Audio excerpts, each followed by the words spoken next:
The first step to making your fall-inspired tree drawing is to just start with the regular graph paper. So I'm going to put this to the side. And what you'll have to start is a printed piece of graph paper with a circle, and you'll also have a handout that kind of shows the steps that we will follow in order to create this drawing. So with your pencil, I'm going to be using a Sharpie just so you can see it on the video. You guys will be using a pencil just in case you need to erase. I'm going to start by drawing my tree, and that's what we're going to get done today. So if you take a look at the first step on your handout, you'll notice that most trees do not just have one stem all the way up and then break off into branches. Instead, you'll see a stem that comes up a little bit and then it starts breaking off into several different Y-shaped branches. So I'll show you how to draw that now. I'm going to start at the very bottom of my paper and work my way up. So the stem or the tree trunk does not have to be perfect lines. It can be a little wobbly because trees are very organic in shape. Now when I get to my circle, that's when I'm going to start branching off into a Y. So I'm going to take this left side up all the way to the edge of my circle. I don't want to go past it. I just want to touch that line. Then I'm going to do the same thing for my right side. I'm going to bring it up and it's going to sort of flare out to the edge of my circle. Now to create this Y shape, I'm going to start where I flared out, and I'm just going to basically create a Y or a V, making sure these branches get smaller as they get to the top, because most branches, once they are by the tree trunk, they're thicker, and then as they work their way out, they get thinner. Now from here, I can start building on these branches. So I can come from down here maybe, and if I build one long tree branch, I'm going to just do the same thing, create my Y, and bring it back down. So I'll do it again over here. Again, I'm taking my left side of my tree branch, creating the Y,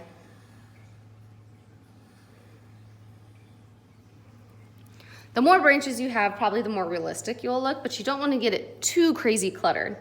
So I'll do a few more.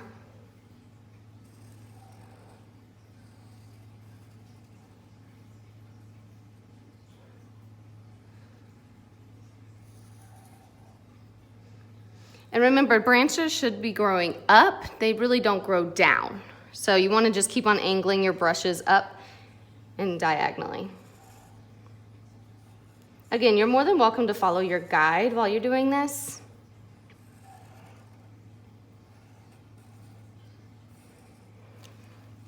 But I'm going to speed this up.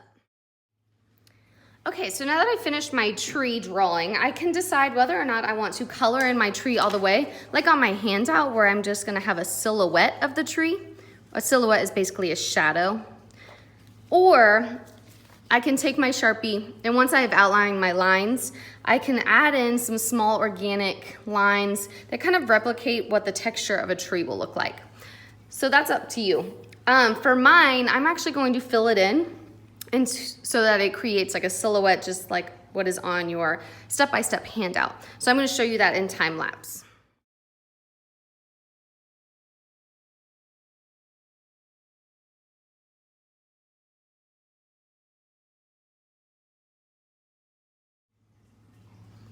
All right, now for the fun part. So something I didn't mention before I colored in with my Sharpie, you will want to trace the outline of your tree regardless if you're doing the line design or just the silhouette with the Sharpie first, all of your lines, just so it shows up so that when we start adding color, it doesn't fade into the background. All right, now onto the fun part for the color. So what we will do is we will actually use warm colors to add to the circle, which creates almost like a sun effect. When we'll use cool colors to create the background, using greens and blues, and then blues and purples up at the top for the sky. This is where you get to have some fun with colored pencils. I might even offer up some crayons, But for me and my drawing, I want to start with the warm colors in the middle. So what I'm going to do is I'm going to find the warm colored colored pencils in my box, which are red, orange, yellow, and pinks. Those are the warm colors because those, you can think about it as those are the colors that make up fire. Those are the colors that make up the sun. They're generally just a warmer hue. So once I have my colors, I am ready to get started creating these different values within my circle. I want to make sure that I'm not going outside the circle, so I'm really going to pay attention to this line that I had from my template when we started.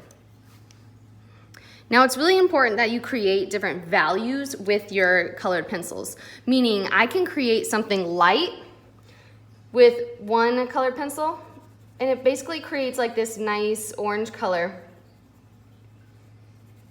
Or I can choose to press really hard with my colored pencil, and I basically create another value for myself.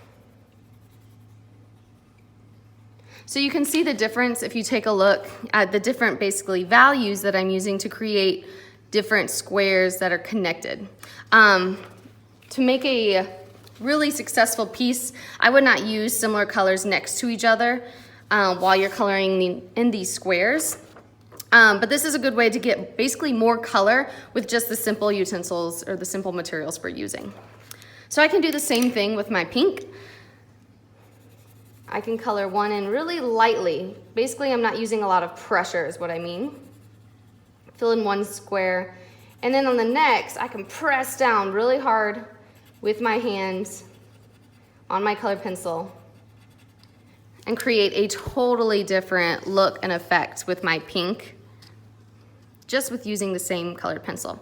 So please show me that in your work. Today you're just gonna work on filling in these warm colors, so make sure you're grabbing only the warm, your reds, oranges, yellows, and pinks from your box, and then we'll move on to the background later.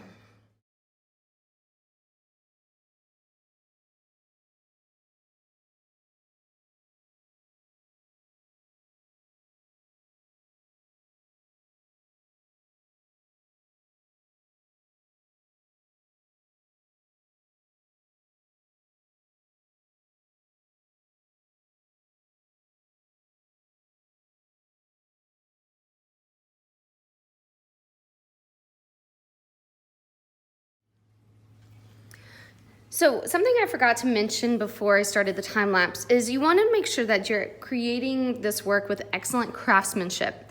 And craftsmanship is a vocab word that we're going to learn a lot about in art, which basically means how well you do something. So this took me quite a while to fill in because I was using my time. I was really making sure that these lines didn't go outside of the circle. I was making sure that I had a different color in each space.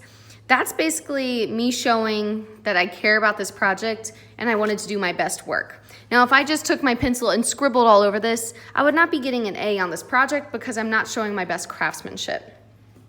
What you do want to look out for is, especially if you did the detail on the tree, you want to make sure that you're skipping over the tree lines, not filling in your tree with color. You're leaving that white or black if you decided to do that.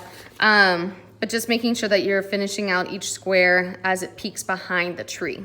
And you also don't want to complete a square if it goes outside the circle. So like for this square, I had to basically stop where the line of the circle was for orange, and then I carried the blue over, which is what I'll start doing now.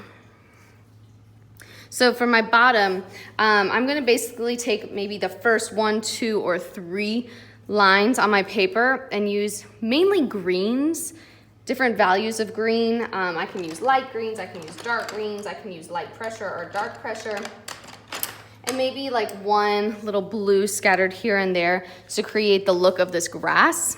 And then I'm gonna work my way up on the top portion with my cool colors, which would be blues and purples of different values to create the sky. So I'll show that again in time lapse.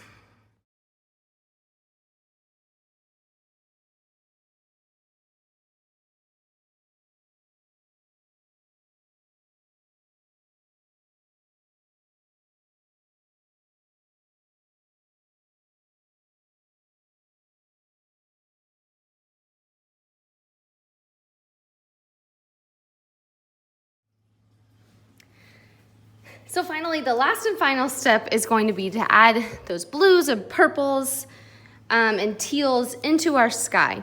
Again, we definitely want to make sure that we're keeping up with our craftsmanship, not going outside of the lines, not going over into the circle, and really just creating some variety with those different values that we can create.